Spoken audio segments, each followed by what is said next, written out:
요한일서 1장 5절 말씀부터 7절까지 말씀을 읽겠습니다. 요한일서 1장 5절입니다.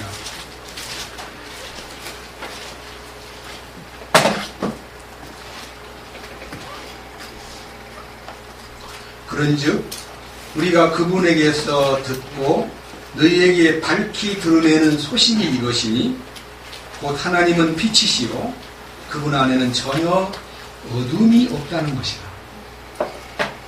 만일 우리가 그분과 교제한다고 말하며 어두움 가운데 걸으면 우리가 거짓말을 하고 진리를 행하지 아니하느니라.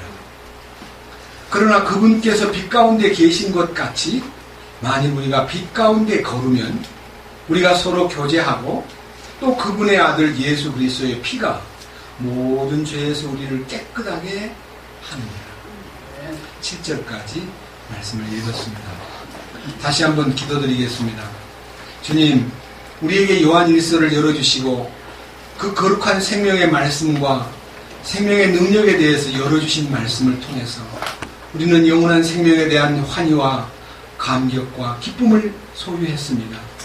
이제 우리를 하나님과의 정상적인 교제를 통해서 우리에게 놀라운 생명의 실제를 나타내시고 우리로 하여금 사랑하는 형제와 자매들 사이에 참된 형제 관계를 교제로서 나타낼 수 있고 섬김으로써 베풀므로써 나눔으로써 사는 것이 무엇인지, 영적으로 나누는 것이 무엇인지, 믿음을 나누는 것이 무엇인지, 사랑을 나누는 것이 무엇인지, 복음을 나누는 것이 무엇인지, 때로는 물질을 나눔이 무엇인지를 알게 해주셨습니다.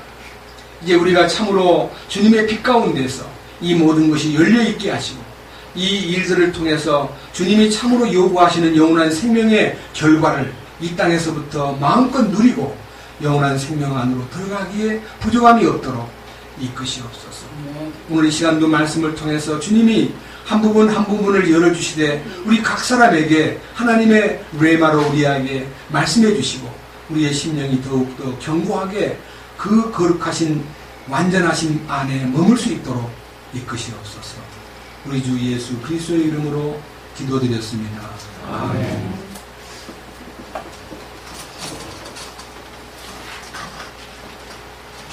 요한일서를 통해서 너무나 놀라운 주님의 그 생명의 숨결, 조회의 생명이라고 일컫는 영적 생명에 대해서 같이 나누었고, 지난주에는 교제의 신비에 대해서 함께 나누었습니다.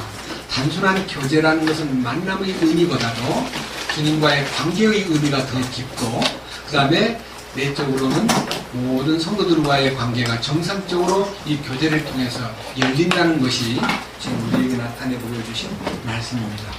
오늘은요, 이 말씀 안에 5절에 그런즉 우리가 그분에게서 듣고 너희에게 밝히 드러내는 소식이 이것이니 곧 하나님은 빛이시요 그분 안에는 전혀 어둠이 없다는 것이라. 하나님은 빛이시요 그랬습니다. 성경에서 하나님은 빛이라는 말이 여기 요한일서 1장 5절에 한 번만 들어있습니다. 근데 요한복음하고 요한일서는 뗄래야 뗄 수 없는 이제 요한의 계시에 의해서 받아진 하나님의 말씀인데, 요한복음 1장에 보면요, 태초에 말씀이 계시니라. 이 말씀이 하나님과 함께 계셨으니 이 말씀은 곧 하나님이시니라. 그 안에 생명이 있었으니 이 생명은 사람들의 빛이라. 빛이 어둠에 빛이 돼 어둠이 깨닫지 못하더라 하는 그 빛에 대한 얘기가 요한복음 1장 1절에서 5절 사이에 빛이 그 안에 있습니다. 참 빛, 곧 세상에 와서 각 사람에게 비치는 빛이 있었나니 이 빛이 바로 주님이십니다. 요한복음 8장에 12절 가가지고 주님은 나는 세상의 빛이로다. 요한복음 9장 5절에서는 장님 앞에서 그 장님의 눈을 뜨게 해주기 위해서 나는 세상의 빛이로다. 자신이 빛이라고 말씀하셨습니다.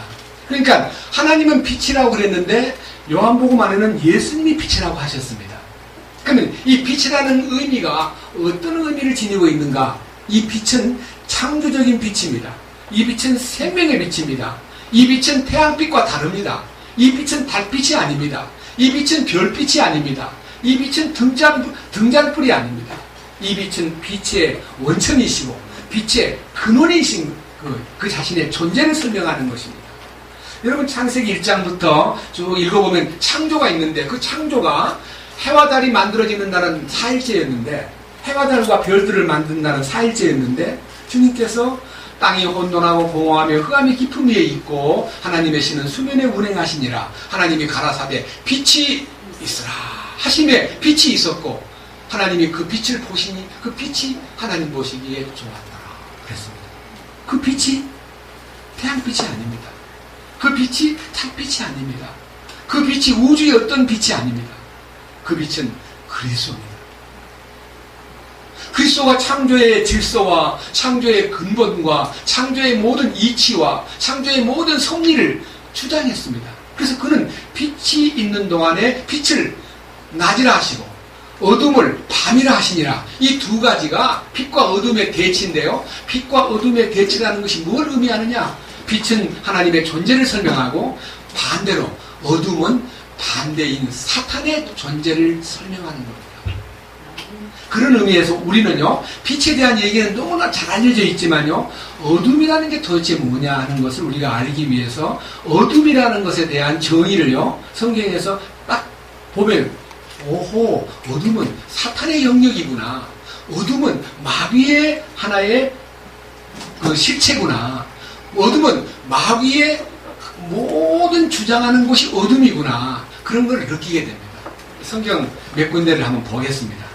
우선요, 시편 구약 성경부터 보겠습니다. 107편입니다. 시편 107편.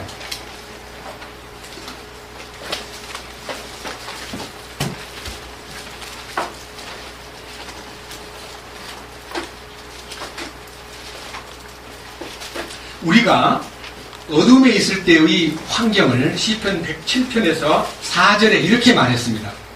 그들이 광야의 외딴 길에서 방황하며 거주할 도시를 찾지 못하며 줄이고 목마름에 그들의 혼이 그들 속에서 기진하였도다. 그때 그들이 고난 중에 주께 부르짖음에 그분께서 그들의 고통에서 그들을 건지시고 또 바른 길로 인도하사 그들이 거주할 도시에 이르게 하셨도다. 9절 그분께서 사모하는 혼에게 만족을 주시며 줄인 혼을 선하심으로 채워주시는도다. 여기에 광야의 외딴 길에서 방황한다. 줄이고 목마른 혼, 그리고 고난에 처한 위치, 고통 속에 빠진 인간, 그 다음에 9절에는 사모하는 혼, 그 다음에 줄여있는 혼, 이런 요구들이 어디에서 그런 현상이 일어나느냐? 10절입니다. 그 현상이 뭐라 되어 있습니까? 어둠과 사망의 그늘에 앉은 자들이 고난과 쇠사슬에 매인 것은 인간이 목말라 하고 방황하고 기진맥진하여 줄이고 목말라서 고난에 빠져서 고통을 느끼고 어쩔 바를 모르고 하는 이 모든 것이 바로 어둠과 사망의 그늘에 앉아있는 현상이다. 그 뜻입니다. 어둠과 사망의 그늘에 앉아서 고난과 쇠사슬에 매여 있다. 이 말입니다. 11절 그들이 하나님의 말씀들을 거역하며 지극히 높으신 이의 계획을 멸시하였기 때문이라. 그러니까 이 인간이 왜 사망에 거하느냐, 왜 어둠의 그늘에 거해 있느냐는 말은 하나님의 말씀을 거역하고 하나님의 계획을 멸시한 대가로 어둠에 빠져 있다는 것입니다. 그 다음 보십시오. 13절 그때 그들이 고난 중에 주께 부르짖음에 그분께서 그들의 고통에서 그들을 구원하시되 어디에서? 어둠과 사망의 그늘에서 그들을 데리고 나오시고 그들의 결박을 끊으셨도다. 그러니까요, 어둠과 사망의 그늘은요, 사탄의 영역, 사탄의 권세, 사탄에게 잡혀있는 환경을 얘기하는 것입니다. 단순하게 어둠은 반만의 의미가 있는 게 아니라 사탄에 주관하고 있는 어떤 현상을 얘기하는 것입니다. 그래서 우리가 어둠과 사망의 그늘이라는 것은 사탄에게 붙잡혀 있는 현상을 얘기하는구나. 이걸 이제 염두에 두고 자, 신약으로 넘어와가지고 그런 현상을 설명해 준 두 성경을 보겠습니다. 하나는 골로새 1장입니다. 골로새 1장. 에베소, 빌립보, 그 다음 골로새입니다.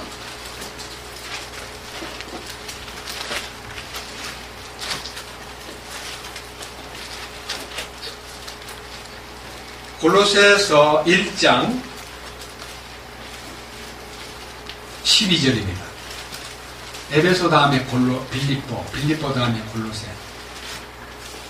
우리 각순자매님은 골로새가 저 뒤에 있는데 좀 중간에 찾고 있습니다.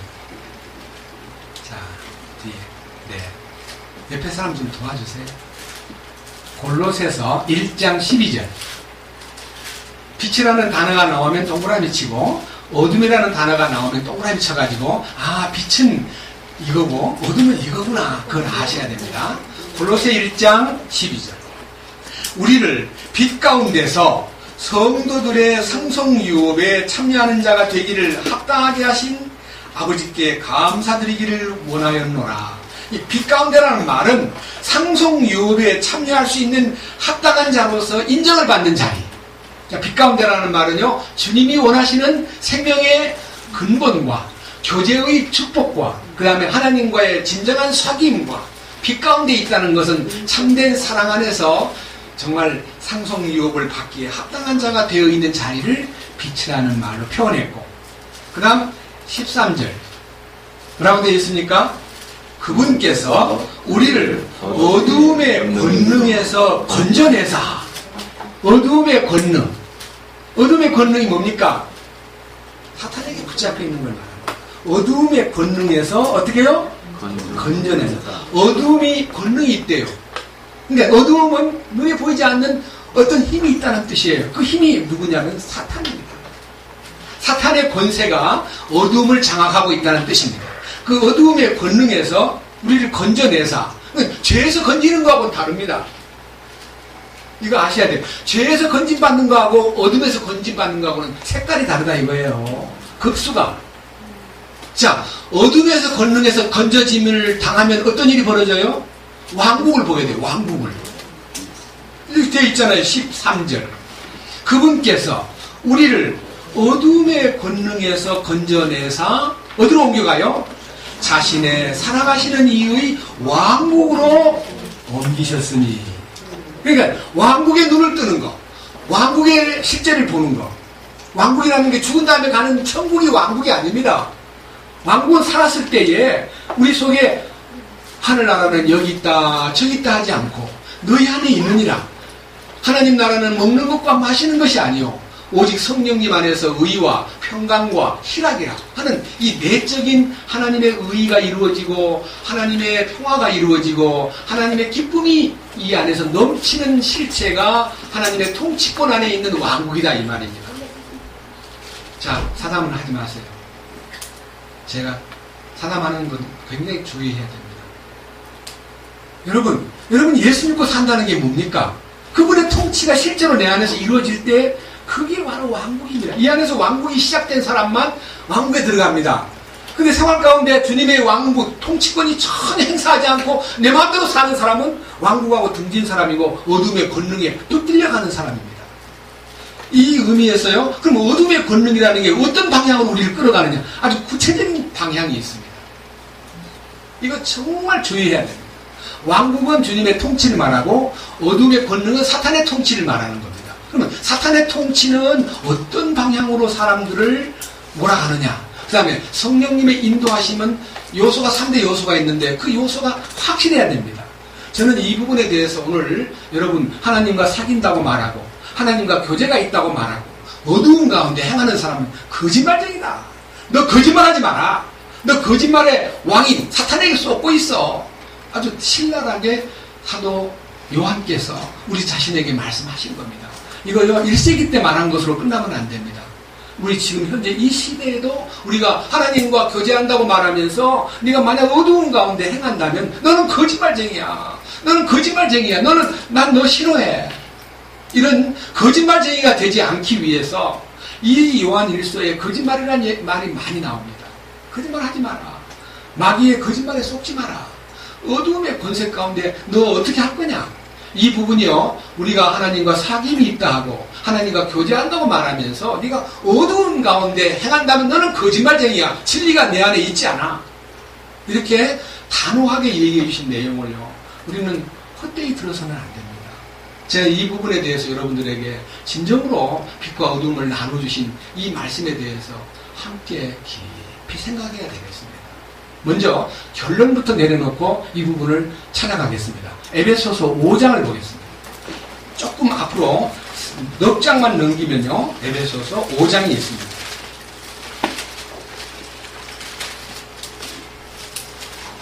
8절. 여기서부터 빛과 어둠의 차이점이요 나타나는데, 빛의 근원은 하나님이십니다.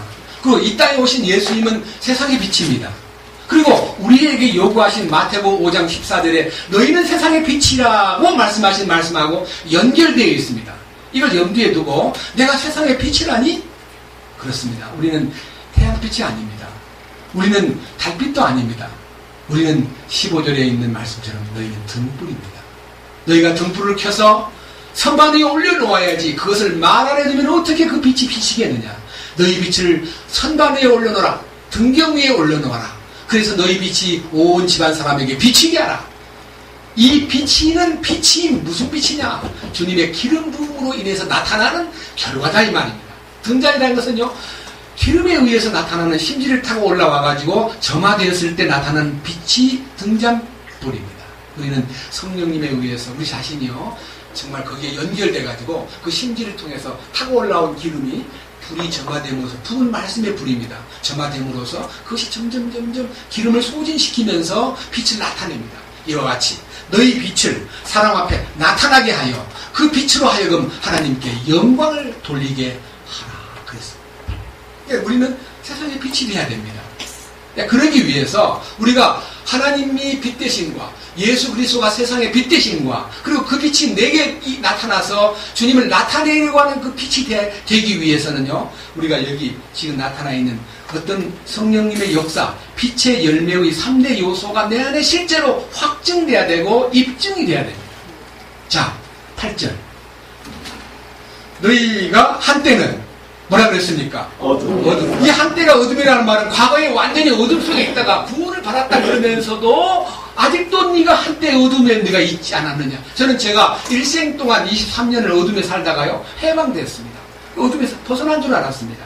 근데 어둠에서 빛으로 옮긴 건 분명한데요, 사도행전 26장 18절에 있는 어둠에서 빛으로 온 건 분명한데 사탄의 권세에서 하나님께로 돌아가지 않았습니다. 사탄의 지배를 받고 있었습니다. 그것이 어둠에 갇혀있는 모습입니다. 우리 분명히 이중성을 이해해야 됩니다. 근본적으로 어둠에서 풀어주었는데 바깥에는 어둠이다 그러는데 속에는 컴컴한 거예요. 뭔 말이에요? 몸은 해방됐다고 떠들면서 마음이 컴컴한 거예요. 그게 뭐냐면 내적 변화가 없는 사람은 마음이 어둡습니다. 네? 맞잖아요. 그러니까 마음이 어두우니까 짜증나고 원망하고 시비 걸고 욕심 부리고 막 질투하고 세상에 막 한숨 짓고 그러잖아요. 구원받았다 그러면서. 구원받으면 속에 빛이 와버리면 뭐가 어두워요. 바깥에도 어둡고 속도 밝아지면은 뭐 불평불만이 있을 필요가 없고 남의 말을 왜 하고 왜 남한테 짜증내고 남을 탐내고 그럴 필요가 없다 이거예요. 구원받았는데도 속이 컴컴한 사람 우리 주변에 얼마나 많은지 모릅니다.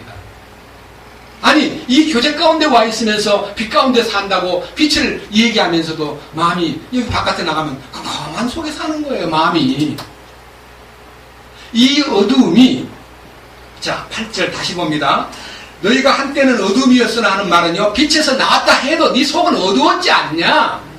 그런데 이제는 어떻게 됐어요? 주 안에서 빛이니. 주 안에서 빛이라는 말은 뭔 말인가 하니 주님의 빛을 받고 보니까 내 안에서 이 속에 주님 안에서의 빛을 내가 누림을 얘기합니다. 그 누림이 무슨 말입니까? 빛의 뭐가 됩니까? 자녀가 되는 거예요. 빛의 자녀. 이 얼마나 놀랍고 신비한 표현입니까? 빛의 자녀가 되었습니다. 그래, 빛의 자녀는 9절. 그 빛의 자녀가 다른 성경에는 빛의 열매는 라고 되어 있는데 여기는 원문대로 성령의 열매는 그 빛 속에 성령님의 임재와 공급이 있는데 그 빛의 열매는 뭐예요? 세 가지. 선함과 의와 진리 안에 있느냐. 자, 여기에서요 이 3대 요소를 여러분들 잘 기억하십시오. 선함과 그 다음 두 번째 의와 세 번째 진리와 이 3대 요소가 바로 성경에서 유심히 보면 여러 군데서 다 예수님 선한 선생님이여 내가 어떻게 하여 영생을 얻으리까? 라고 물어볼 때 네가 왜 나를 선하다 그러느냐? 선한 분은 한 분이시니 하나님뿐이십니다. 그게 선한 분은 하나님 한 분이라는 뜻이에요. 선한 분은 하나님. 그 다음에 우리의 모든 의는 예수 그리스도를 통해서 얻어야 되기 때문에 그리스도의 의를 소유해야만 주님이 기뻐한다 그랬습니다. 이게 의는 그리스도의 의입니다. 그리스도의 의. 그 다음에 요한 1서 5장 8절에 성령은 진리라 그랬습니다. 요한 1서 8장 한번 보세요. 요한 1서 5장. 요한 1서 5장 이 세 가지가 전부 다 복합되어 있는데 5장 6절 이분은 물과 피로 오신 분이니 곧 예수 그리스도시라. 물로만 오지 아니하시고 물과 피로 오셨느니라. 정언하시는 이는 성령이시니 이는 성령께서 뭐라 그랬어요? 진리이시기 때문이라. 하늘에 정언하는 세 분이 계시니 곧 아버지와 말씀과 성령님이시라. 또 이 세 분은 하나이시니라. 땅에 정언하는 셋이 있으니 영과 물과 피라. 또 이 셋이 하나로 일치하느니라. 하나님이 보내신 자 예수 그리스도가 이 땅에 오셔서요 물과 피를 흘려서 이 땅에서 하나님의 뜻을 완성했습니다. 근데 그 물과 피를 흘린 그 놀라운 역사가 물은 씻게 하는 능력이 있고요 풍성케 하는 능력이 있고 생산의 능력이 있고 그건 성령의 역사입니다. 피는 우리를 영원한 속죄를 이루는 영원한 승리의 보장입니다. 근데 이 물과 피의 효능을 성령께서 오셔가지고 입증시키고 우리한테 심어주는데 성령은 진리입니다. 이게 성령은 진리예요. 성령은 효능화 하나님의 영 진리입니다. 그래서 선하신 하나님, 의로우신 예수님, 진리이신 성령님이 주장하는 삶이 성령님의 열매다. 그래서 에베소 5장 8절 다시 보겠습니다. 에베소서 5장 다시 넘어갑니다.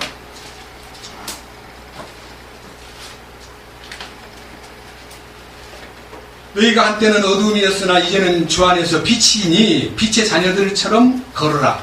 성령의 열매는 모든 선함과 의와 진리 안에 있느니라. 주께서 받으실 만한 것이 무엇인지 입증하라. 그러니까 성령의 이끄심과 빛의 자녀로서의 합당한 삶으로 입증을 시켜야 되는데 그 입증되는 것이 뭐냐면 열매를 맺는 것이 입증입니다.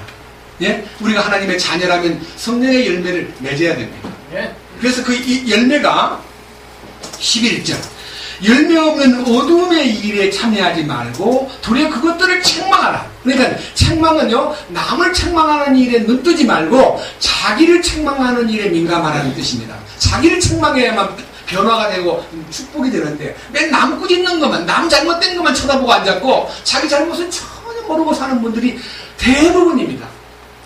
저는 우리가 우리 자신들이 살아가는 동안에 성령의 인도를 받으면요 내가 잘못하고 있는 것에 대해서 철저하게 주님과의 관계에서 열려야 되는데 내 잘못한 건 다 숨겨놓고 남 잘못한 건 남 모순된 것만 자꾸 쳐다보고 그걸 가지고 시비 걸고 문제 삼고 그걸 가지고 시험에 빠지고 그래요. 여러분 우리가 정말 성령의 인도를 받는다면 남에 대해서는 정보기도 하는 것 이외에는 관심 가지면 안 됩니다. 솔직히 말씀드립니다. 정말 여러분들 자신에게 참으로 깊이 통찰력을 가져야 됩니다. 열매 없는 어둠의 일에 뭐라 그랬어요? 네? 참여하지 말라 그랬죠. 어둠의 일에 참여하지 말라 그랬죠. 그 어둠의 일이라는 게 뭐냐?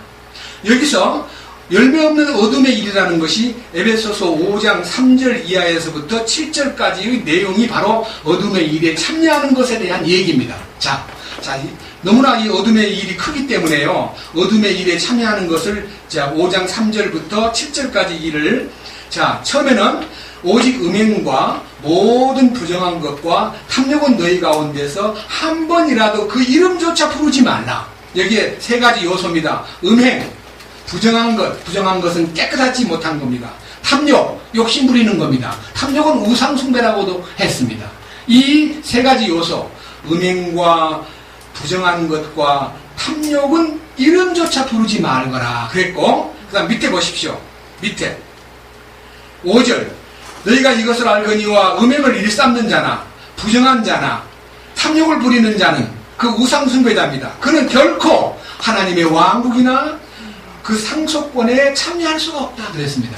그러니까 마음속에서 아직까지요 죄사함 받았다 그러면서요 음행의 요소가 남아있거나 더러움에 대해서 아직도 그것이 정결하게 구별되지 않거나 그 다음에 마음속에서 탐욕, 곧 우상 숭배하는 마음이 남아있으면 하나님 왕국에 못 들어가는 것만 아니라 상속유업에 참여를 할 수 없다는 거예요. 밑에 보십시오. 6절. 아무도 헛된 말들로 너희를 속이지 못하게 하라. 이것들로 인하여 하나님의 진노가 불순종의 자녀들에게 임하나니 그러므로 너희는 그들과 함께 뭐하지 말라? 참여하는 자가 되지 마. 이 참여라는 단어가 11절에 있는 어둠의 일에 참여하지 말고라는 말하고 똑같은 단어입니다. 예? 여러분, 어둠의 일에 참여한다는 말은 사탄에게 끌려가는 걸 말합니다. 자, 내 내적 성분이 변화가 되지 않음으로써 내가 죄에서 해방됐다는 걸 믿으면서도 내 속에 있는 죄를 못 이기는 거예요. 굉장히 중요한 얘기입니다. 내 속에 있는 죄를 못 이기면 절대로 그 내 속에 있는 죄라는 것은요, 심지어는 크게 말해서는 음행과 그 다음에 부정한 것과 그 다음에 탐욕이라 그랬는데, 소위 말하는 세부조화, 디테일한 부분은요 4절에 있어요. 뭐라고 되어 있습니까? 첫째, 또 뭐예요? 추잡한 것. 여러분, 추잡한 게 뭡니까? 여러분, 오늘날 우리가 모르고 있는 것이 같지만요, 이 추잡한 것은 소돔 고모라의 삶의 현장이 너무너무 추잡했습니다. 여러분은 인터넷만 켜면은 추잡한 현장이 막 나옵니다. 뉴스 보려고 그냥 딱 찍으면은요, 음담패설과 도저히 우리 눈을 뜨고도 볼 수 없는 것들이 막 떠올라가지고 그 추잡한 것들이 우리 마음을 오염시킵니다. 예? 추잡한 것. 그 다음 둘째 뭐예요? 추잡한 것은요, 그런요, 아주 더러운 현장을 말하고, 그 다음 어리석은 이야기. 어리석은 이야기라는 게 뭔 말입니까? 나도 어리석은 이야기를 하지만 어리석은 얘기가 얼마나 많이 들려옵니까? 남 잘 안 되는 것만 바라고 남을 헐뜯는 것만 퍼져 있는 것이 대부분의 뉴스거리요, 정치인들의 아주 권고술수요. 그런 거 다 들으면요, 우리 피곤해서 못 삽니다. 그 남 헐뜯는 얘기나 남에 대한 어리석은 얘기는 듣지도 말아야 됩니다. 그 다음에 여기 추잡한 얘기, 어리석은 이야기, 그 다음에 뭐예요? 희롱의 말이 뭡니까? 농담하는 거잖아요. 농담. 얼마나 농담에 젖어 있길래 롯이 소돔고모라가 멸망한다고 자기 사위들한테 야야야 이성이 망한단다 그러니까 그 아이들이, 그 사위들이 그렇습니까? 하고 따라 나와야 되는데 장인 어른의 얘기를 뭘로 읽겠더라? 농담으로 읽겠다. 얼마나 농담에 빠져있는 세상이라 장인이 참으로 하나님 말씀을 전해주어도 그 아들이, 사위되는 아들이 농담으로 읽겠다는 것은 참 불행한 일입니다. 희롱의 말을 함부로 쓰면 안 됩니다. 그래서요, 우리가 추잡하는 것이나 어리석은 이야기나 희롱의 말도 적합하지 아니하니 오히려 감사하는 말을 하라. 우리가 어떤 상황에서도요, 감사가 계속 흘러야 그들이 우리에게서 빛을 보게 되는 것입니다. 우리가 감사가 넘칠 때 참 희한하다. 다 절망하고 욕하고 불평하고 막 인상 쓰고 그러는데 저분의 입에서는 감사하다. 참 신기하다. 감사라는 것이요, 가장 놀라운 빛이 포함되어 있는 소리인 것입니다. 그래서 이런 모든 것이 5절에 종합되어 말하기를 너희가 이것을 알거니와, 너희가 이걸 알고 있는 것은 지식으로만 알지 마라. 참으로 하나님의 그노스코, 하나님께서 갖고 있는 그 계시와 하나님께서 주시는 그 생명의 인지 능력을 갖고 알아야 되는데, 뭘 알아야 되느냐? 이 같은 일을 행하는 자는, 이 같은 일이 뭐예요? 방금 말한 이런 탐욕과 부정한 것과 음행과 추잡한 얘기와 어리석은 얘기와 희롱하는 말과 이런 것들을 버림으로써 음행을 5절, 음행을 일삼는 자나 부정한 자나 탐욕을 부리는 자, 곧 우상숭배자는 결코 어디 간다 그랬습니까? 하나님의 왕국에 들어갈 수도 없고 상속유업도 받을 수가 없다. 그러니까 아무 상속유업도 못 받는다는 말은 천연왕국은 상속유업의 장소입니다. 하나님의 유업을, 하나님의 상속유업을 온유한 자는 복이 있나니 저희가 땅을 유업으로 받을 것이며 하는 그 땅을 차지한다는 말은 온유하게 살면 땅에서 부자가 된다는 말이 아니라 주님 오실 때 좋은 땅을, 에덴 동산에 회복된 땅을 분배해 준다는 얘기입니다. 온유라는 것은 단순한 나만의 온유는 온유가 아닙니다. 내가 개발하는 온유도 온유가 아닙니다. 내가 온유한 척 하는 것도 온유가 아닙니다.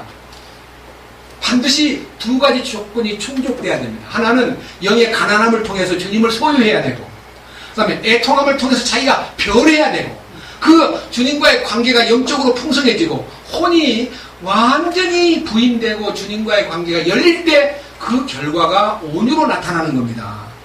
그 관계도 없이 온유해지는 거, 예수 안 믿고도 온유한 자 많잖아요. 부처님 얼마나 온유하게 보여요. 근데 그 온유 가지고는 주님 앞에 못 갑니다. 주님 주신 온유. 나는 마음이 온유하고 겸손하니 나의 멍에를 메고 내게 배우라 하신 주님의 십자가를 통해서만이 온유가 오는 거예요. 그 온유는 내 온유가 아닙니다. 주님의 온유입니다. 주님의 온유가 내 안에서 나를 완전히 지배할 때 그 온유가 이 땅에 사는 동안에 타인을 향하여 용서할 수 있고 이해할 수 있고 넉넉히 보듬어 줄 수가 있고 넉넉히 감싸줄 수가 있고, 그게 온유예요. 그 온유가 나를 크게 만드는 겁니다. 그 온유가 왕국의 축복과 땅을 상속받게 만드는 자본이 되는 것입니다. 여기에 있는 이 얘기가요, 너무너무 놀랍기 때문에 우리가 이제 자세히 빛과 어둠을 이제 알았으니까 이 5장 12절에서 상고해 보였습니다. 그들이 은밀한 중에 행하는 그것들은 말하는 것조차도 수치니라. 자, 어둠의 일에 참여한 사람은요, 자기만이 아는 은밀한 비밀이 있습니다. 자기만이 느끼는 어둠이 있습니다. 이거 아닌데, 내 이러지, 왜 이러지? 하고 자기만 타자고, 이거 정말 이거 안 되는데 하고 자기만 막 두들기면 해결이 안 됩니다. 자기를 부인하는 순간 주님을 봐야 됩니다. 주님, 나 십자가에 나 죽었다는 얘기는 들었는데요, 그것이 내 마음에 이루어지지 않거든요. 주님 어떻게 하면 좋습니까? 하고 주님에게 매달리면서 진심을 통할 때 주님이 건져주시는데, 건져준다 했지 빠져나온단 말을 언제 했어요? 어둠에서 네가 빠져나오라 그러면 언제 했어요? 어둠의 권세에서 내가 너를 건져내요. 그의 사랑의 아들의 나라로 옮기셨으니 통치권이 있는 자리로 옮겨주시는 주님의 능력을 경험해야지, 내가 왜 빠져나가려고 그렇게 발버둥을 쳐요? 이게 잘못이에요. 내가 빠져나가려고 발버둥 치면 갈수록 더 빠집니다. 안 되는 거예요. 저도 30년 넘도록 빠져나가려고 그렇게 안간힘을 썼는데 안 되는 걸 경험했습니다. 어느 날 주님이 훌쩍 들어다가 건져주신 거예요. 네. 이게 얼마나 놀라운 능력입니까? 자, 성경 하나 또 봅시다. 베드로전서 2장. 베드로의 간증을 들어봅시다. 베드로전서 2장.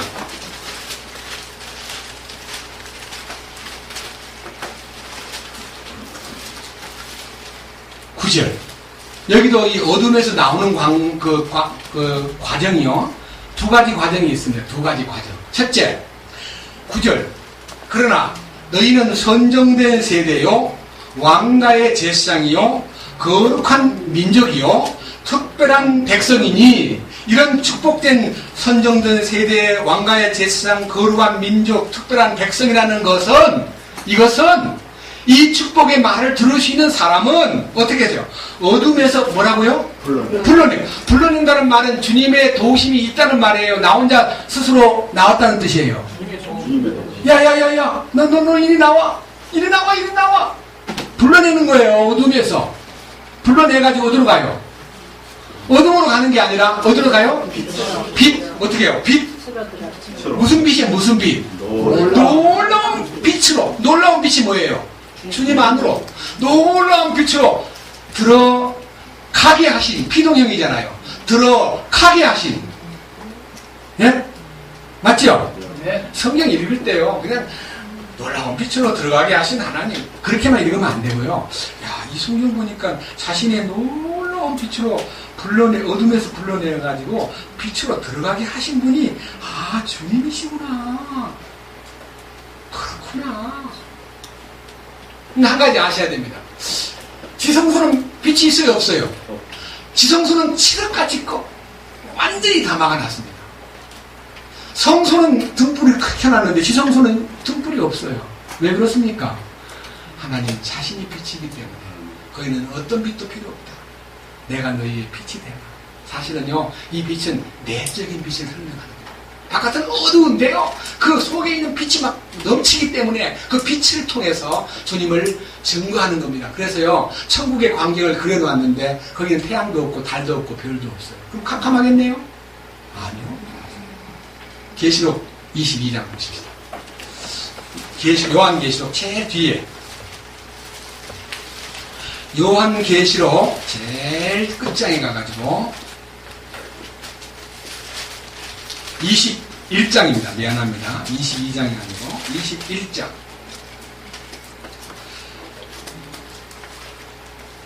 22절. 21장 22절. 또 내가 그 안에서 성전을 보지 못하였으니 이는 주 하나님 전능자와 어린 양께서 그 도시의 성전이시기 때문이라. 하늘나라에 가보니까 성전이 없대요. 근데 너희가 이 성전을 헐라, 내가 사흘 동안에 이 성전을 일으키리라 하신 후에 자신이 성전임을 입증하신 그분께서 영원한 신천 신지에 들어가면요, 성전이 눈에 안 보이길래 이상하다 그랬더니 알고 보니까 하나님 자신이, 어린 양 자신이 성전이시기 때문이라. 그 다음 23절. 그 도시에는 해와 달이 빛을 내지 않습니다. 해와 달이 빛을 비출 필요가 없습니다. 해와 달이 그 안에는 없습니다. 왜? 이는 하나님의 영광이 그 도시를 밝혀주었고 어린 양께서 그 도시에 뭐가 되셨다 그랬습니까? 광채가 되셨다. 어린 양 자신이 발광체입니다. 어린 양 자신이 빛입니다. 그러니까 햇빛이나 달빛이 필요 없는 곳이에요. 우리는 하나님의 영광의 빛 안에서 살 겁니다. 그래서 우리가 진심으로 우리 안에 빛을 소유하면요, 하늘의 영광, 하늘의 영광, 나의 마음속에 차고 넘치네요. 내 안에서 차고 넘치는 그 빛이 속에서 막 빛을 발하면 그것이 우리 삶을 밝혀주고 우리의 어둠을 내쫓아버리고, 빛의 묘미라는 건요, 빛의 신비라는 건요, 이 방 안에 실험을 좀 해보고 싶은 마음이 있는데요, 전기불을 딱 껐어요. 그럼 캄캄해요. 더군다나 지하실이니까 햇빛이 아무도 안 들어와. 그럼 컴컴해요. 빛이 어느 순간에 어둠이 물러갑니다. 그런데요, 빛이 약함으로써 어둠의 잔재가 이런 구석구석에 남아있습니다. 그렇죠? 세상의 빛은요, 빛이 약하니까 어둠을 다 내쫓지 못하지만요, 태양빛 안에 천장을 드러내버리면, 이 천장을 딱 드러내버리면 이 안에 빛이 비치는 순간에 어둠이 존재해요, 안 해요? 그렇습니다. 태양빛도 그러는데 말라기 4장에 있는 의의 태양, 예수님, 의의 태양이 비치면요, 어둠이라는 게 구석에 있을 수가 없습니다. 여러분, 이 놀라운 빛과 어둠의 차이점을 우리가 염두에 두고요, 성경에서 그러면 이 어둠에서 벗어나가지고 빛된 생활을 하라고 하신 이 뜻이 어떤 뜻인가, 이걸 이제 소명을 받은 사람 중에 사도 바울이요, 주님을 만난 장면부터 설명해 보겠습니다. 사도행전 9장을 보겠습니다. 사도행전 9장. 사도 바울이 주님을 만나는 장면입니다.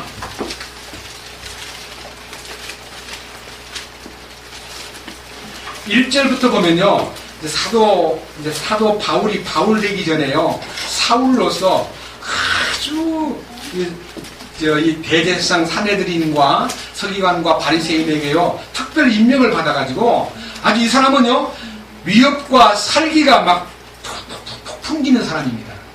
9장 1절 보면요, 사울이 위협과 살기가 막 내뿜으면서 그랬습니다.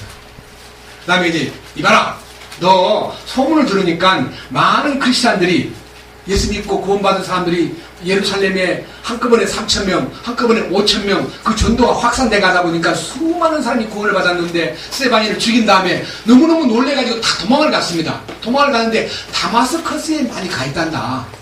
거기 가서 그 사람들 잡아와라 하는 특명을 받고요, 군인을 몰고 사울이 앞장서 갑니다.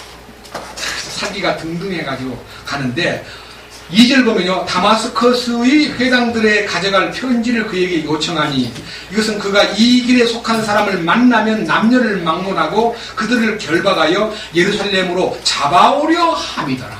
그러니까 모두 다 끌고 와, 그만 내버려 두지 말고 다들 끌고 와 하고 체포영을 내려가지고 영장을 소유하고 사법권, 형사권을 가지고요, 특파를 합니다. 그러던 그가요, 다메섹에 가까이 도착했을 때에 하늘로부터 강한 빛이 비칩니다. 자, 보십시오. 3절 사울이 길을 가다가 다마스커스에 가까이 이르렀을 때에 갑자기 하늘로부터 빛이 나와 그를 둘러 비추더라. 여기 빛이 둘러 비추더라는 이 빛이요. 자신이 이제 이걸 누가가 기록할 때는요. 빛으로만 표현을 했어요. 누가가 빛이 그 사울을 비췄다. 주님과 대화하고 그다음에 이제 회개하고 그다음에 변화되고 하는 과정이 있는데요. 사도 바울 자신이 간증을 할 때는요. 빛이라고 하지 않았습니다. 이 빛이라는 단순한 단어가 아니라요. 훨씬 더 깊은 단어를 썼습니다. 사도행전 26장으로 가게 됐습니다. 사도행전 26장. 누가가 기록을 할 때는 빛이 비추었다라고 기록을 했지만은요. 사울이 그 증언을 할 때는요. 26장 12절. 내가 그 일로 수제사장들로부터 권한과 임무를 받아 다마스커스로 가고 있을 때에 오 왕이여 정오가 되어 내가 길에서 보니 하늘로부터 해보다 더 밝은 빛이 나와서 해보다 더 밝은 빛이 뭔 빛입니까? 주님의 빛입니다. 네? 햇빛이 아니고 주님의 빛이 해보다 더 밝은 빛이 나를 비춰가지고 나와 길 가는 사람들에게 둘러 비추었나이다. 우리가 다 땅에 쓰러졌을 때 내게 말씀하시는 음성이 있어 내게 들음에 히브리 말로 이르시되 사울아 사울아 어찌하여 나를 핍박하느냐 어찌하여 네가 나를 핍박하느냐 가시채를 걷어차기가 내게 고생이라 하시기에 내가 이르되 주여 누구십니까 하매 그분께서 내게 이르시되 나는 네가 핍박하는 예수라. 그러니까요 그 하늘로부터 햇빛보다 더 밝은 빛이 비친 그 빛이 누굽니까? 주님이에요. 주님. 그러니까 그 순간 그는 장님이 되어버렸어요. 여러분 햇빛 보고 장님 됩니까? 햇빛 보면 장님 될 뻔합니다. 햇빛을 바로 오면요 처음에는 여러분 햇빛을 바로 쨍쨍 비치는 빛에 바로 딱 보다가 눈을 감으면요 앞이 안 보입니다. 캄캄하고 이상한 동그랗게 눈에가 광채가 나타나면서 캄캄합니다. 한참 엎드렸다가 눈을 뜨면 이제 보입니다. 햇빛을 보고 장님 된 사람은 없습니다. 그러나 주님의 빛을 보는 순간 그는 장님이 되어버렸어요. 그런데요 주님이 그분에게 이렇게 말씀하십니다. 16절 너는 일어나 내 발로 서라. 내가 네게 나타난 목적은 이 목적을 성취하기 위함이니 곧 네가 본 이 일들과 또 앞으로 내가 네게 나타낼 그 일들에 대하여 너를 사역자와 증인으로 삼기 위함이라. 네가 나 만난 얘기하고 내가 너한테 나타낸 일을 너가 나타내야 된다. 네가 내한테 너에게 보여준 모든 일들을 너는 증거해야 된다. 그러니까요 바울은 주님을 만나본 결과를 가지고 간증하고 주님을 만나본 경험을 설교했지 주님에 대한 얘기만 듣고 한 게 아니다 이거예요. 저 또한 설교를 할 때 성경 보고 막 열심히 연구해가지고 알고 있는 걸 전파하면 그 지식이 전달되는 겁니다. 저도 이 말씀을 놓고 기도합니다. 주님 빛에 대해서 어둠에 대해서 참으로 밝혀주십시오. 일주일 동안 기도하는 거예요. 계속 제가 기도하는 모습을 집사람은 모릅니다. 왜? 주님과 나와의 골방에서 해야지 막 바깥에 나와서 뭘 어떻게 합니까? 아무리 복잡해도 아무리 버스를 타고 막 시끄러워도 내 마음속에는 주님 빛과 어둠에 대한 얘기를 주님 들려주십시오. 주님의 실제를 보고 싶습니다. 주님 역사해 주십시오. 갈망이 있는 것입니다. 자 여기 보십시오. 자 17절 내가 너를 백성과 이방인들에게서 건져내어 이제 그들에게로 보내는 것은 그들의 눈을 열어주사. 이 눈 여는 게 뭐예요? 빛을 보는 거예요. 야 보세요. 눈 연다는 말은 구원받는 걸 말해요. 눈을 열어주는 거는요 눈 뜨는 거예요. 장님이 눈 뜨듯이 열어주는데 내적으로 눈만 여는 것만 갖고는 안 됩니다. 뭐라 그랬어요? 그 밑에 그들을 어떻게 해요? 어둠에서 빛으로. 이게 어둠에서 빛으로 하는 말은 어둠에서 캄캄한 사탄의 권세에서 빛으로 이렇게 끄집어낸 건 사실입니다. 그런데 속에 뭐가 있습니까? 그 다음 어둠에서 빛으로 다음에 뭐라 그랬어요? 사탄의 권세에서 하나님께로 돌아오게 하려 함이요. 어둠에서만 벗어나면 안 됩니다. 사탄의 권세로부터 벗어나야 됩니다. 그러니까 외적인 변화로 눈 뜬 것만 중요한 게 아니라 내적인 변화로 사탄의 권세에서 해방돼야 됩니다. 내 안에 사탄의 권세가 머물러 있지 말아야 됩니다. 하나님의 왕권이 나타나야 됩니다. 또 그들이 뭐예요? 죄들의 용서를 받고, 이게 이제 사탄의 권세에서 벗어난 건 아니고요. 죄들로부터 해방된 거. 어둠에서 빛으로 옮겨진 것만 죄들의 용서입니다. 두 번째 뭐예요? 내 안에 있는 믿음으로 거룩히 구별된 자들 가운데서 뭐가 있습니까? 상속유업을 받게 하려 함이라. 상속유업이라는 게요, 사탄의 권세에서 벗어나야만 상속유업이 보장이 되는 거예요. 자, 여러분, 이병철이라는 삼성 재벌이요, 아들들 여럿이 있는데, 큰아들도 있고 둘째 아들도 있는데, 왜 셋째 아들인 건이한테다가 상속유업을 줬습니까? 가만히 하는 걸 보니까 저 욕심쟁이, 저는 게으른 놈, 저는 몇 개 넘으면 노름이나 하고 바깥에 나가서 오이찔이나 할 놈이야. 저는 안 돼. 두 아들들은 딱 제껴놓고요, 셋째 아들인 건이한테다가 삼성을 물려주었습니다. 근데 지금 와서 딱 늙어서 이제 80이 다 됐는데 내 상속유업 달라고 막 고소하고 떠들고 그러는데요, 건이가 하는 말이 한 푼도 안 준다고 했어요. 용감해요. 그 사람은 욕심이 많아서 그렇다고 말하지만 아니요, 그걸 함부로요, 그런 게으른 형한테다 줄 수가 없어요. 난 그걸 듣고는요, 이 기사를 보고는 욕심쟁이 그러지 않고요, 성경적이다. 예수는 안 믿지. 여러분, 우리는요, 상속유업을 남편이 얻었다 해서 하나님, 내 아내에게 좀 나누면 안 돼요, 이렇게 할 수가 없어요. 내가 십자가에 죽은 경험을요, 아내는 전혀 따라오지 않았는데, 우리 아내가 참 불쌍해요, 나오고 70년 해로했는데 좀 주고 싶어요. 그러면 아니다. 각 사람에게 행위를 따라 주는 거다. 너 공동이 아니다. 네 부부라고 하늘나라까지 와가지고 연장시키는 거 아니다. 예? 우리요, 지금은 이 땅에 있기 때문에 부부관계라든지 친구관계, 부자지간, 모녀지간 가깝지만요, 거기 가서는 그렇게 안 합니다. 그러니까요, 이 땅에 있는 동안에 주님과의 관계가 확실하게 서야 되고, 빛 가운데 사는 것이 무엇인가를 알아야 우리 삶이 견고해집니다. 자, 이제 이 결론을 했기 때문에요, 이 결론, 빛 가운데 있는 것과 어둠 가운데 있는 것에 대한 결론을 얘기했는데, 우리가 어떻게 해야 빛 가운데 사느냐 하는 것에 대한 방법론에 대해서 성경을 좀 보겠습니다. 자, 이제는요, 이사야를 한번 가보겠습니다. 이사야 60장을 보겠습니다.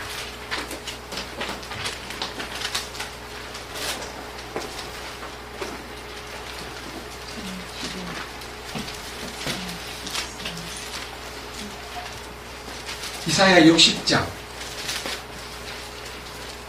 18절입니다. 다시는 낮의 해가 내 광채가 되지 아니하고 달이 내게 밝은 광채의 빛을 비추지 아니하며 오직 주가 내게 영존하는 광채가 되고 내 하나님이 내 영광이 되리라.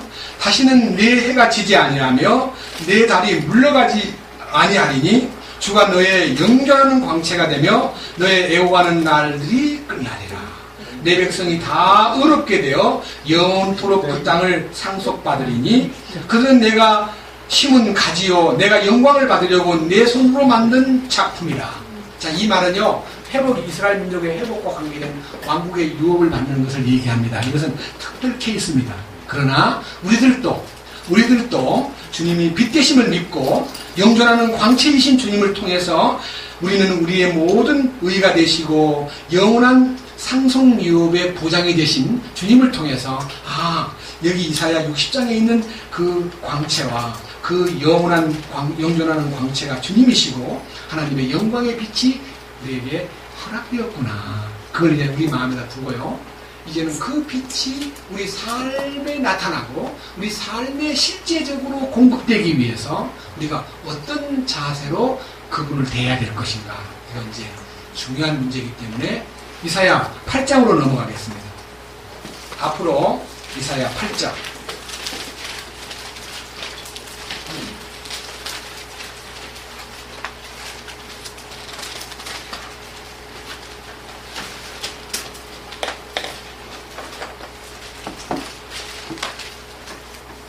이사야 8장입니다. 19절. 그들이 너희에게 말하기를 부리는 영들을 지니는 자들과 슬쩍 엿보고 중얼거리는 마술사들에게 구하라 할 때에 백성이 마땅히 이사야 8장 19절. 19절. 다시 읽겠습니다. 그들이 너희에게 말하기를 부리는 영들을 지닌 자들과 슬쩍 엿보고 중얼거리는 마술사들에게 구하라 할 때에 백성이 마땅히 자기들의 하나님께 구하여야 하지 아니하겠느냐? 산 자를 위하여 죽은 자에게 구하겠느냐? 이 말이 무슨 말이냐면요, 타락한 이스라엘 사람들이 하나님의 공급과 영감이 없기 때문에 마술사나 아니면 신접한 자나 그런 데 가가지고 자기를 묻는 거예요. 자기가 어두워, 참 너무 힘든다, 절망적이다, 가정생활이 너무 어렵다, 비전이 안 보인다, 우리 아들이 너무 말을 안 듣는다, 남편이 바람을 피운다, 아내가 외도를 한다, 이런 것 때문에 점쟁이를 막 찾아갑니다. 심지어는 국회의원들도요, 국회 당선될까 안 될까를 점쟁이한테 물어본다는 겁니다. 사실은 진정으로 이스라엘 민족은 선민이기 때문에요, 하나님에게 물어보는 것이 그 길인데 하나님께 묻질 않고 어떻게 돼요? 점쟁이한테 가서 묻냐, 그 말입니다. 20절. 그들이 율법과 증언에게 구할지니 만일 그들이 이 말씀을 따라 말하지 아니하면 그 까닭은 그들 안에 뭐가 없기 때문이라? 예, 그들 안에 빛이 없기 때문이라. 이스라엘 민족이요, 말씀을 구하고 하나님의 증언을 따라서 거기에다가 매달리면 길이 열리는데, 말씀을 따르고 말씀 안에서 구하면 길이 열리는데 그 안에 어둠이 꽉 차 있기 때문에 말씀에 따라갈 생각을 안 하고 자꾸 딴 데 가서 여쭈어본다 이거예요. 귀신한테 물어본다 이 말입니다. 그 다음 보십시오. 21절. 그들이 너무 괴로우니까 그냥 물어봐도 답도 없고, 답을 받았다 해도 그 답이 엉터리답이기 때문에 물어봐도 구해도 괴로운 처지에 놓여 굶주림 가운데 빠져. 네, 괴로운 처지와 굶주림 속에서 땅을 지나가리라는 말은 세월을 보내리라, 세상에서 방황하리라, 그 말입니다. 자, 그들이 굶주릴 때, 그 굶주림이라는 건 못 먹은 얘기 아닙니다. 영의 굶주림. 영이 너무 공고해졌어요. 그래서 그들은 초조해하면서 자기들의 왕과 자기들의 하나님을 저주하고 또 위를 쳐다보는, 이 말이 뭔 말인가요? 하나님의 통치를 머리로만 알고 하나님의 손길을 머리로만 알고 하나님의 왕권을 지식으로만 알면서도 자기 생활 가운데 변화가 없을 때는요, 하나님을 원망하는 거예요. 하나님, 왜 나한테는 응답이 없습니까? 왜 나한테는 통치권이 행사하지 않습니까? 자기가 마음대로 해놓고 하나님 보고 원망하는 거예요. 그러니까 자기들 입으로 자기들의 왕이신 하나님, 자기들의 하나님이신 그분을 저주하고 위를 쳐다보면서 한다는 소리가 뭐라 그랬습니까? 22절. 땅을 바라볼 것이로되 보라, 근심과 어두움과 고통과 흑암뿐이니라. 그러니까요, 그 심령이 완전히 어두움으로 충만하다 그랬어요. 그러니까 이 땅에 사는 동안에 하나님과 대화를 통해서 소통되고 공급되고 하나님의 그 거룩하신 빛이 그 속에 나타나서 어둠을 내쫓은 실제가 없으면 어둠 속에 살다가 어디로 가느냐? 보세요. 끝절에 뭐라 그랬어요? 그들이 어디로 간다 그랬습니까? 어둠으로 쫓겨가리라. 이게 이제 마태복음 8장 12절 15절입니다.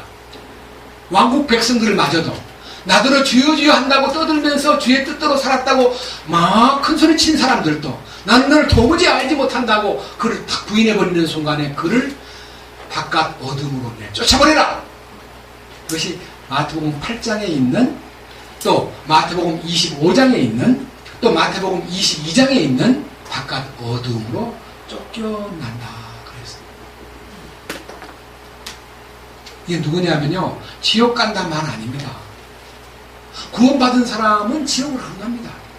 근데 구원받았다는, 죄 사함 받았다는 자부심을 가진 자가 주님의 빛이 그 안에 오셔가지고 사탄의 권세에서 해방시키고 왕국의 실제 안에서 상속 유업을 보장받은 삶을 살지 않을 때 그는 바깥 어둠으로 쫓겨납니다. 굉장히 중요합니다. 바깥 어둠으로 쫓겨납니다. 놀라운 것은요, 우리가 참으로 이 어둠이라는 것이요, 이 어둠이라는 것이 영원한 어둠이 하나님께서요, 그 영원한 어둠을 따로 마련해놓고 우리 그리스도인들이 실제를 살지 않고 상속유업을 받지 못하는 것으로만 왕국에 들어오지 못하는 것으로만 제외당하는 게 아니라 그를 바깥 어둠으로 몰아내요. 쫓아내버려요. 쫓겨난다. 그들이 어둠으로 어떻게 한다고요? 쫓겨나리라 그랬어요. 쫓겨난다고. 그죠? 자, 마태복음 8장 보겠습니다. 마태복음 8장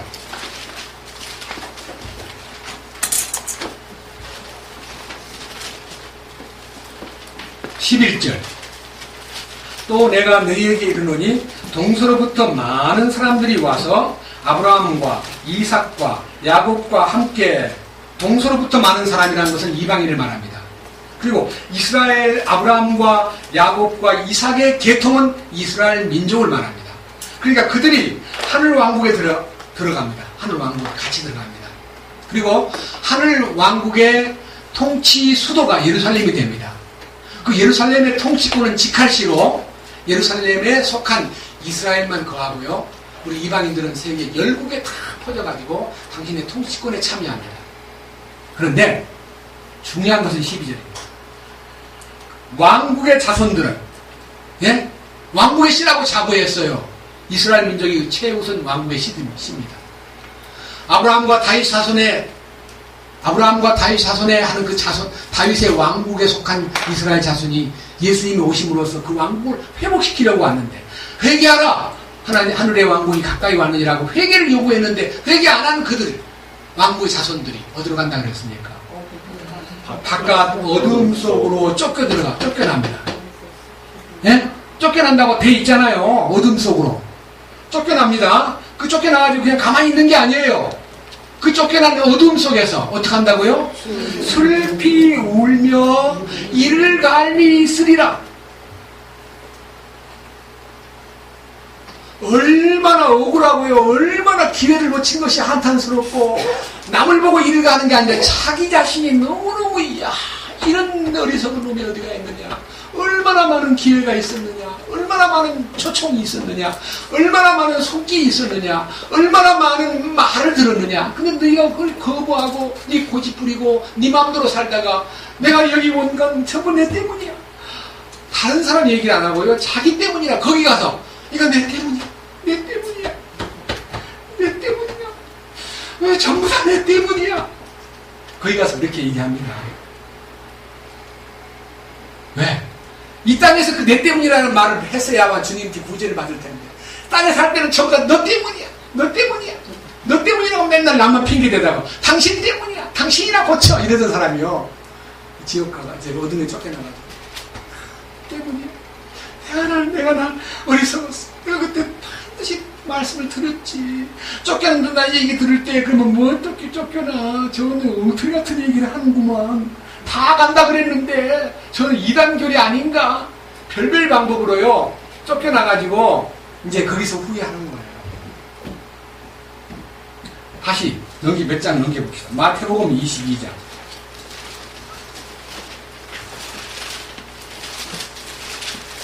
1절부터 14절까지요 혼인잔치의 비유가 있는데요, 혼인잔치에 참석을 초청받았는데 소도 준비하고 살찐 짐승도 준비하고 오찬도 준비하고 풍성히 잔치에 준비했으니 오소서라는 통지를 받고 준비된 잔치에 참여하는 초청을 받고, 5절에 보면 그 초청을 가볍게 여겼다. 그 초청을 응하지 않았다. 그 다음에 다른 길로 가는데 자기 농장에 가서 일하고, 자기 장사하는데 바쁘다고 일하고, 예, 장사 돈 버는데 농사 짓는데, 그리고 그것을 가볍게 여겼다는 것은 얼마나 이게 여러분, 우리가요 지금 이 주님의 초청을 받을 때, 이 초청장을 받았을 때 우리가 너무 경솔하게 취급하거나 자기 일 바쁘다고 멀어지거나 핑계대고 참석하지 않을 때 오는 일이 너무 비참합니다. 이건 큰일도 아니에요. 목숨을 걸 일도 아니에요. 예? 잔치가 귀하냐, 일이 귀하냐, 돈 버는 게 귀하냐, 하나님의 왕국 잔치가 귀하냐는 것에 대한 비중을 가벼이 여겼을 때에 그들은 다, 예? 어떤 어려움이 오느냐. 자, 그런데 그 처음 잔치에 거절을 당한 그 하인들이, 왕이여 다 핑계대고 아니옵니다. 그러니까 그래, 그러면 사거리 길에 나가서 만나는 사람들로 다 불러와라. 예? 9절 보면요, 큰 길로 나가서 만나는 자들을 다 불러 초대하라. 이게요, 하늘 왕국은 초대받는 거예요. 내가 초대받을 만한 고난이 있는 게 아니고요, 그분이 초대를 하신 거예요. 우리를 오라고. 초대받을 때 가장 주의할 점은, 지금 여기도 그런 분이 계실 수 있습니다. 왕국 복음에 들어올 수 있기 전에 문 앞에서 당신 옷을 벗으시고 하고, 왕국에 초대받은 사람에게는 예복을 다 입혀주고 옷을 갈아입어야 됩니다. 옷을 갈아입는 것이 중요합니다. 예? 저는요, 제가 군대 갔을 때, 제가 65년도 입대했습니다. 근데 꽤 고상한 옷을 입고 갔는데요, 훈련병들을 양쪽에다 딱 세워놓고, 차렷! 물정시여! 차렷! 옷을 준비해놓고, 사이즈를 다 미리 얘기했기 때문에, 옷들이 다 내 옷, 이런 펜날 붙은 옷이 다 있는데, 옷을 다 놓고, 옷을 벗기기 시작하는데요, 완전히 벗기는 거예요. 그러고 나서는 속옷부터 다 갈아입혀요. 뭐예요? 군대 옷. 사제 옷은 다 벗고 군대 옷을 입으라는 거예요. 군대에 왔으니까. 근데 제일 제가 서가지고 웃은 게요, 집에서 부모님들이 호주머니에 돈 넣으면 쓰리 맞을지도 모르니까 돈을요, 팬티에다가 이렇게 주머니를 만들어가지고 붙였던 사람이 속옷을 벗으라니까 그것 때문에 못 보고, 다 알죠. 이제 그 안에 있는 모든, 이제 소위 말하는 통제관들은 다 보고가 있죠. 또 어떤 사람은요, 파스를 막 붙여놔요, 파스를. 근데 파스 손에다가 돈을 넣어가지고, 이렇게 붙여놨어요. 파스를 딱 뜯으면 돈이 나와요. 그때요, 자신도 부끄러워하고, 막 깔깔대고 우는데, 웃으람도 딱이 맞는 거예요. 각질로 차이고.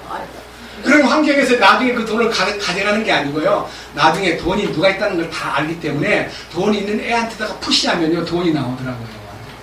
저는 이제 군대 입대하기 전에 그런 얘기 다 듣고요, 돈 한 푼도 없이 들어갔어요. 줘버려. 맨몸으로 들어갔는데요, 사실 훈련 받을 때 6주 동안 돈이 하나도 없으니까 굉장히 애로사항이 많더라고요. 그러나 하나님 앞에 가면 군대보다 더 철저하게 우리의 속옷이든 겉옷이든 다 벗겨버리고 옷을 입히는데, 자 보세요. 자 11절, 왕이 손님들을 보러 들어올 때 거기서 결혼식 예복을 입지 않은 한 사람을 보고, 이 한 사람이 날지도 모릅니다.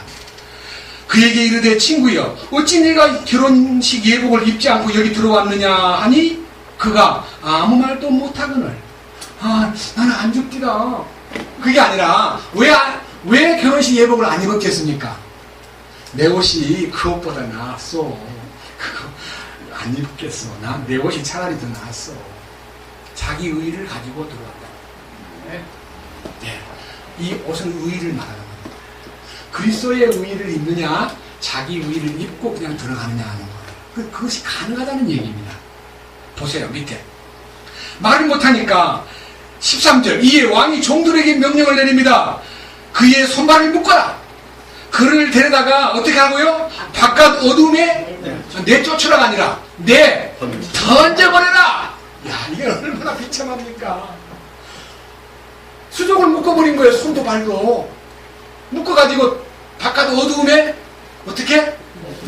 던져버려라. 거기서 슬피 울며 이를 가니라. 이런 거 읽으면요, 이거는 구원 안 받았으니까 내쫓았겠지.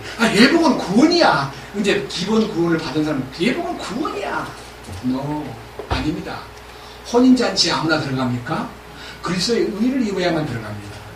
그리스도의 의를 입지 않고도 들어갈 수 있다고 믿는 사람이 바로 이 사람입니다. 잔치에 참석도 못합니다. 그러니까요, 이 땅에서 그리스도의 의를 입어야지 천국 문 입구에서 갈아입는 거 아닙니다. 수의 갈아입을 때 갈아입는 거 아닙니다. 우리 한국은요, 죽으면 이상한 옷을 다 갈아입혀요. 차라리 외국은 그가 제일 좋아하는 옷을 입혀라 그래가지고 최고 좋은 양복을 입히고 넥타이까지 탁 채우고요, 얼굴에다 화장을 다 해가지고 완전히 살아있는 사람처럼 해서 이 관에다가 딱 유리관에 넣어가지고 모든 저희 상조객들이 와가지고 보고 너무너무 없는 것 같다, 살아있는 것 같구나 하고 다 보고 굿바이를 하는데, 우리는 그냥 확 둘러싸가지고 막 칭칭 감아가지고 그냥 상자에 넣어가지고, 너무 정말 좀 잘못된 상예의 같아요. 주님 앞에 가는 순간에 그 앞에서 옷 갈아입는 게 아니라 여기서 옷을 갈아입어야 됩니다. 아시겠어요? 자, 25장. 25장입니다. 마태복음 25장. 달란트 비유가 있는데요. 달란트 비유는 25장 14절부터 이제 재능을 따라 자기 달란트를 맡기는데, 주님이 자기 소유를 맡기는데, 5달란트 맡긴 사람, 2달란트 맡긴 사람, 1달란트 맡긴 사람, 개별적인 능력에 따라서 맡겼는데, 그 각각의 그 달란트를 맡아가지고 열심히 그 달란트의 힘으로, 달란트의 자본을 갖고, 사람들은 달란트 그러니까요, 2달란트, 1달란트, 아니면 5달란트. 달란트라는 게 이게 도대체 이거 얼마짜린가? 엄청난 달란트가요, 가치가 있는 거예요. 1달란트가요, 40kg이 넘는 금덩어리입니다. 한돈, 2돈짜리 금덩어리가 아니고 40kg이라면서 내 몸무게가 지금 70kg 좀 못 되는데요, 내 몸무게 절반 이상의 금덩어리를 맡긴 거예요. 그 금덩어리가요, 엄청난 가치가 있는 거예요. 근데 그 가치가 있는 금덩어리를 어떻게 했냐면요, 18절. 1달란트 받은 자는 가서 땅을 파고 자기 주인의 돈을 어떻게 해요? 감춰버렸어요. 땅에다 묻어버린 거예요. 근데 문제는요, 5달란트 받은 자나 2달란트 받은 자는요, 주님의 은사를 사용해서 큰 이익을 남겼는데, 이 1달란트 받은 사람은 그대로 간 거예요. 땅에다 감춰뒀던 본전을 갖고 간 거예요. 망이여 갖고 왔습니다. 본전을 내놓은 거예요. 본전. 넘겨보십시오. 25절. 내가 두려워하여 가서 당신의 달란트를 땅속에 감추었나이다. 보소서 거기에 당신의 것이 있나이다. 그러니까 본전만 딱 뽑아가지고, 주님 주신 거 여기 갖고 왔습니다. 이 주신 것이 나에게 아무런 영향을 주지 못한 거예요. 주님이 주신 구원의 능력과 주님이 주신 놀라운 생명의 능력이 나를 아무 변화도 못 주고 그냥 보존만 했다가 갖고 온 거예요. 그게 뭐예요? 그 능력이, 주님의 능력, 금성분의 하나님의 본성이 나를 아무런 변화도 못 주고 영향도 못 주고 나에게 아무런 이익을 주지 않았다는 뜻이에요. 그러니까 주님 앞에 본전만 딱 내놓으니까 하는 말이 26절. 그의 주인이 그에게 응답하여 이르되, 악하고 게으른 종아, 너는 내가 뿌리지 않는 데서 거두고 흩뿌리지 않는 데서 모으는 줄로 알았으니, 그러므로 네가 내 돈을 돈 바꾸는 자에게 맡겨서 내가 올 때에 이자와 함께 내 것을 받게 했어야 함이 마땅하도다. 그러니까요, 차라리 네가 자신이 없으면 은행에다가 맡게만 뒀다 해도 얼마나 많은 이자가 나왔겠느냐. 은행이 뭐예요? 교회잖아, 교회. 내 힘으로 못하니까 교회에다가 내 달란트를 딱 맡기면서 운영해 주십시오. 교회의 지시를 따라서 움직이면 됩니다. 근데 그것마저 안 했기 때문에, 신앙생활을 한다고 하면서 제멋대로 살았기 때문에 그 사람을 혼을 내주는데요. 어떤 혼을 내주느냐. 28절. 그런즉 그에게서 그 1달란트를 빼앗아서 10달란트 가진 자에게 주라. 그 다음에 29절. 있는 자마다 받아서 풍성하게 될 터이나 없는 자는 자기에게 있는 것도 빼앗기리라. 네? 달란트를 뺏기버린 거예요.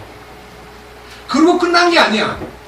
놀라운 것은 이 일이 끝났을 때의 30절 다 같이요. 너희는 이 무익한 종을 바깥 어두움 속에 내던져버려라. 이게 얼마나 달란트 받은 사람이 예수 안 믿는 사람입니까? 네? 예수 안 믿는 사람에게 달란트를 주겠습니까? 이 자를 어두움으로 바깥 어두움으로 내던져라. 거기서 슬피 울며 이를 갈미 있어요. 이건 두 가지, 이건 뺄 수 없는 거예요. 이 눈물 짓고 이를 가는 것은요, 이를 간다는 말이 뭔 말인가 아니고 원통하다는 뜻이에요. 슬피 우는 것은 후회하는 거예요. 왜 그러냐? 기회가 없던 게 아니었어요. 수많은 기회를 열어주었고, 초청의 기회, 많은 주님의 손길을 보여주었는데도 그가 거절하고 지 고집대로 지 마음대로 산 그 삶에 대한 후회가 그 어두움 속에서 막 막 나타나는 거예요. 막 몰려오는 거예요. 그러니까 그 어둠에 들어가면요, 모든 세상 삶에 주님의 배려와 공급과 주님의 이끄심에 대한 기억이 다 찾아와가지고 그것이 다 드러나기 때문에 거기서 1000년 동안 이를 가르고 가슴을 치며 슬피 운다는 것 상상만 해도 무섭습니다. 여러분, 제발 부탁합니다. 생명의 근원이신 주님을 알고 영원한 생명에 대한 누림이 있고 참된 교제를 참으로 배웠다면 하나님의 빛 가운데 사는 것이 무엇인가? 그 반대되어 있는 어둠에 사는 것이 무엇인가 나타났기 때문에 나중에는 어둠으로 들어갑니다. 자, 여기에서요, 우리 깊이 이 말씀 앞에서요, 자기를 다시 되살려서 이 어둠이라는 것이 어떤 것이 어둠인가를 요한일서의 요한 자신이 네가 하나님과 교제가 있다고 하면서 어두운 가운데 나면 거짓말을 하는 거다 하면서 거기에 대한 반드시 빛을 보았거나 빛 가운데 산다고 하고 빛이 내 죄 속에 내 안에 오셨다는 것을 믿는 사람은 하나님의 명령권 속에, 통치자의 명령권 속에 들어가는데 그 통치자의 명령이 어떤 명령이냐? 너무 어려운 명령이 아닙니다. 요한 1서 2장을 보겠습니다. 요한 1서 2장.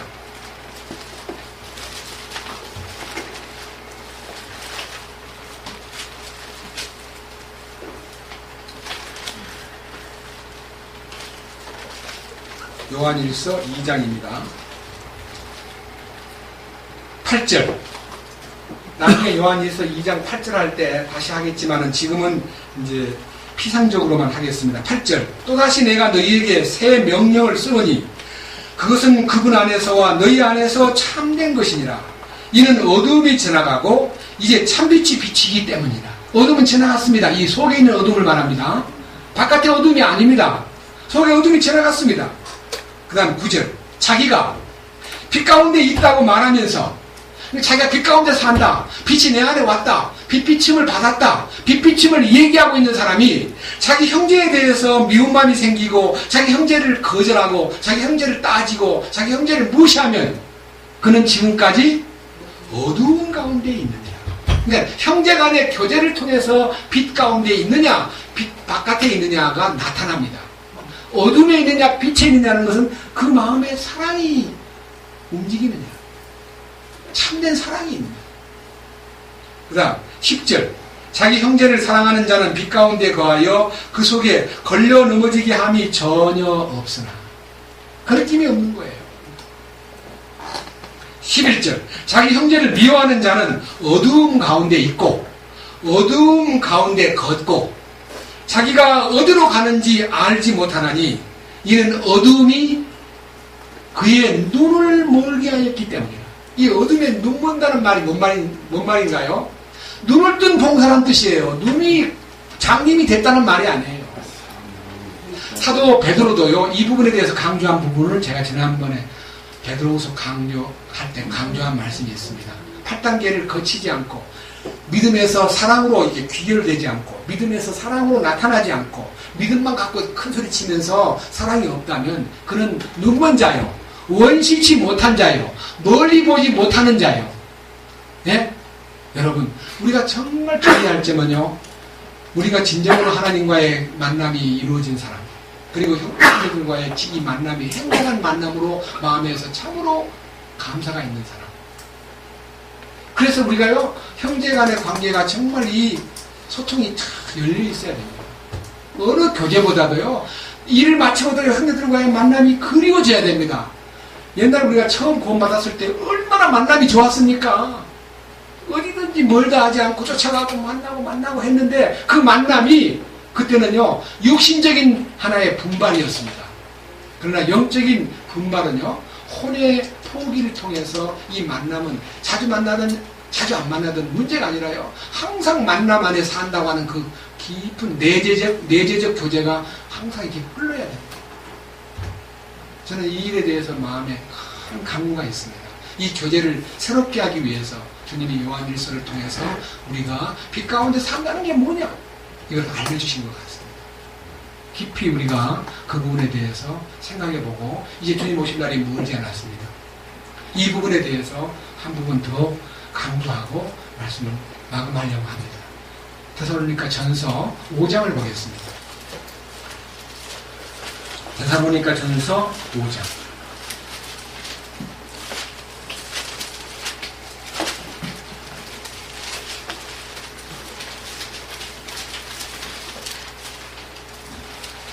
이절 주의 날이 밤에 도둑같이 이를 줄을 너희 자신이 완전히 아느니라. 밤에 도둑같이 온다 하는 말이요 굉장히 의미가 있습니다. 그 다음 4절 그러나 형제들아 너희는 어둠 속에 있지 아니한즉 그날이 도둑같이 너희에게 덮치지 못하리라. 그러니까 어둠 속에 있다는 말은 마음이 어두운 사람을 말합니다. 마음이 어두운 사람은 주님 오시는 날이 전혀 예고되지 않습니다. 그러나 주님 안에 참으로 마음이 열려있는 사람은 빛 가운데 머물러 있는 사람은 주님 오시는 날이 도둑같이 호련히 오지는 않는다 이 말입니다. 왜? 깨어있기 때문에. 그 다음 보십시오. 5절 너희는 다 빛의 자녀요 낮의 자녀니 우리는 밤이나 어둠에 속하지 아니하니. 그러니까 밤과 어둠은 사탄에게 속한 겁니다. 24시의 밤이 아닙니다. 24시의 낮 12시가 아닙니다.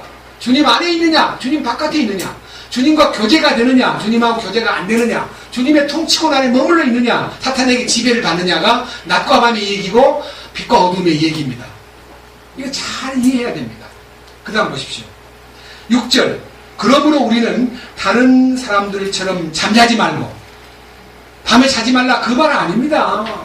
영적인 잠을 말합니다. 예? 우리가 깨어 정신을 차리자.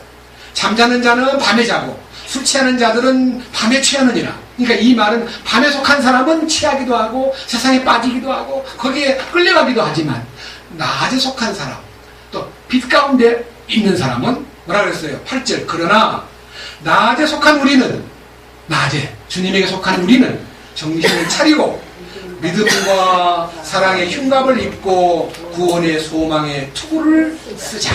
그러니까 우리가요 반드시 낮에 속한 사람이라고 하는 것이 확실하다면 우리는 깨어있는 사람이고 그 말은요 밤에 잠 안 자고 깨어있다고 깨어있는 거 아닙니다.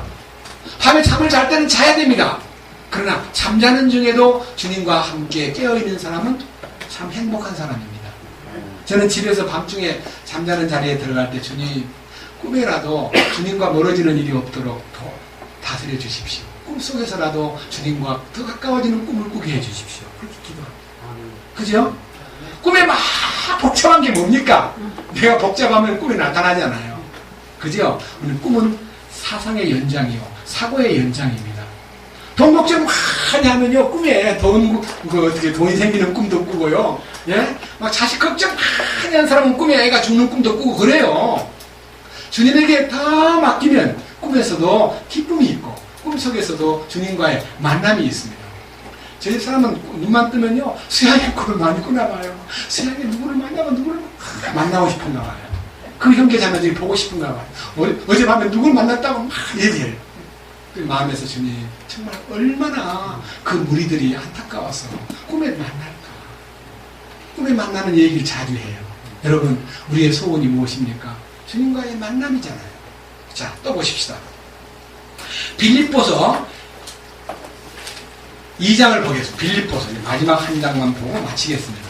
자, 우리는요 우리가 이 빛 가운데 거한다는 것을 입증하기 위해서 구원을 삶을 통해서 드러내라 그랬습니다. 구원을 밖으로 드러내라. 이게 빛 가운데 산다는 뜻입니다. 12절 빌립보서 2장 12절 그러므로 나의 사랑하는 자들아 너희가 항상 순종한 것 같이 내가 있을 때뿐 아니라 지금 내가 없을 때에도 더욱더 순종하여 두려움과 떨림으로 너희 자신의 구원을 일하여 드러내라. 이 말을 옛날 개혁성경에는요 두렵고 떨림으로 너희 구원을 이루라 그랬습니다. 그렇기 때문에요 구원을 받은 것은 영의 구원이지만 이루는 구원은 생활의 구원이다. 두렵고 떨림으로 생활에 순종하고 봉사하고 헌금 잘 내고 성교구 잘 내고 그 다음에 기도하고 성경 많이 보고 교제 열심히 하고 이걸 막 두렵고 떨림으로 이루라는 거예요. 우리한테 주어진 몫으로 오다 함으로써 많은 사람들이 두렵고 떨림으로 구원을 이루어나갑시다. 그 말 많이 들었죠? 그건 완전히 거짓말입니다. 보십시오. 두렵고 떨림으로 너희 자신의 구원을 뭐라 그랬습니까? 일로 드러내라. 아, 일로 드러내라. 그럼 내가 열심히 일을 해야 되겠구나. 그러죠? 일로 드러내야 됩니다. 근데 그 일을 누가 하느냐? 주님이 하는 거예요. 13절. 다 같이 보겠습니다. 너희 안에서 일하사 자기가 참으로 기뻐하는 것을 원하게도 하시고 행하게도 하시는 이는 하나님이시니라. 누가 일합니까? 하나님. 내 안에서 그분이 일하는 거예요. 그걸 네가 지켜라. 네가 일하려고 애쓰지 말고 내 안에서 일하시는 분을 통해서 입증하라. 맞아요? 안 맞아요? 주님을 드러내라는 거예요. 그것이 빛 가운데 사는 거예요. 자, 그 다음 보세요. 그 결과가 뭐냐? 14절. 그 주님이 내 안에서 일하시고 주님의 일로 입증된 사람은 모든 일에서 두 가지가 없습니다. 뭐가 없습니까? 절대로 불평하거나 시시비비를 가리는 일이 없어져버려요. 시비 거는 거, 옳고 그름 따지는 거, 불평과 시비가 없어져 버리는 겁니다. 왜? 주님이 하셨기 때문에. 우리끼리 내가 한 것 같으면요, 막 경쟁하고 나를 나타내려고 그러지만요, 나를 나타내지 않고 주님만 나타내려고 하면은 나는 사람하고 시비거리가 없어져 버려요. 나 잘못했다 그래도 네, 감사합니다. 제가 잘못한 것 같이 감사합니다. 잘못해도 감사하고 잘해도 감사하고 너는 아무것도 아닙니다. 그죠? 근데 나 잘했다고 느끼는데 막 잘못했다고 공격하면 막 성질이 나잖아요. 뭐가 잘못했나? 니는 뭐 잘했나? 해가지고 소위 따지다가 보면 이런 말 합니다. 아이고 떠 묻은 게 겨우 묻은 게 나무에 지는 뭔데? 이렇게 해가지고 서로 상대방을 나쁘다고 말합니다. 그것이 시비예요. 근데 우리는 나는 나쁜 놈이면 이미 다 드러났기 때문에 당신 나빠요 그러면 맞습니다. 잘 보셨습니다. 전 나빠요. 주님 한 분만 좋으신 분이에요. 그렇게 말할 수 있게 돼버리는 거예요. 그 다음 밑에 보십시오.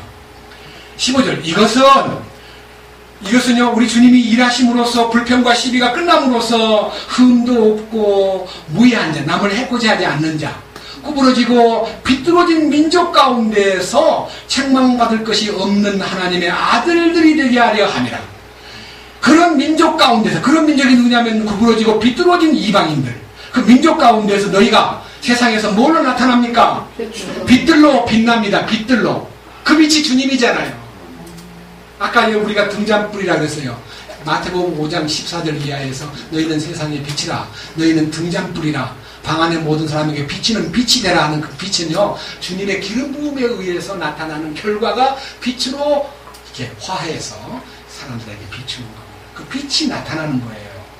그 다음에 21절에서 2장 16절에서 그 빛이 나타남과 동시에 생명의 말씀이 제시되고, 이로써 내 다름질도 헛되지 않고 내 수고도 헛되지 않고 그리스도의 만나는, 그분 만나는 날 기쁨이 되리라. 그래서 우리 주님의 기쁨이 바로 내 안에서 실제가 나타나는 겁니다.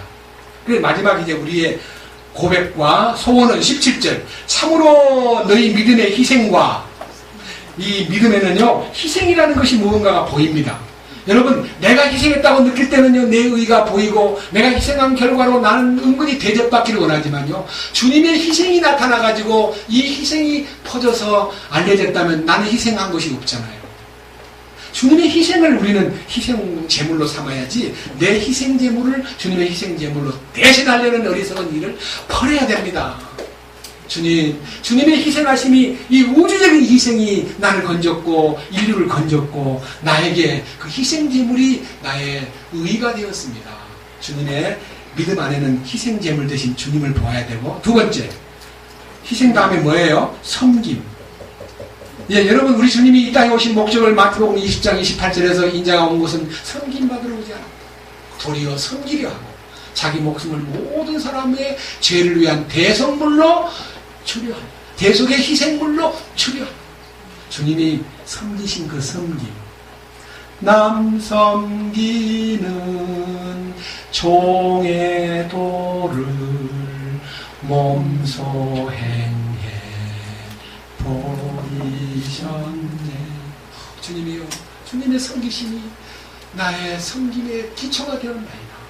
주님의 섬기심을 내세우고, 마지막, 내가 나를 허물로 드릴지라도, 나를 드리는 허물이라는 게요, 여기 허물이라는 말은 전제, 관제입니다. 부어드리는 거. 예, 완전히 포도주를 부어드리는 거. 그래서 어찌만님 나를 포도주 되게 하소서, 내가 당신께 부어드리는 제물 되게 하소서.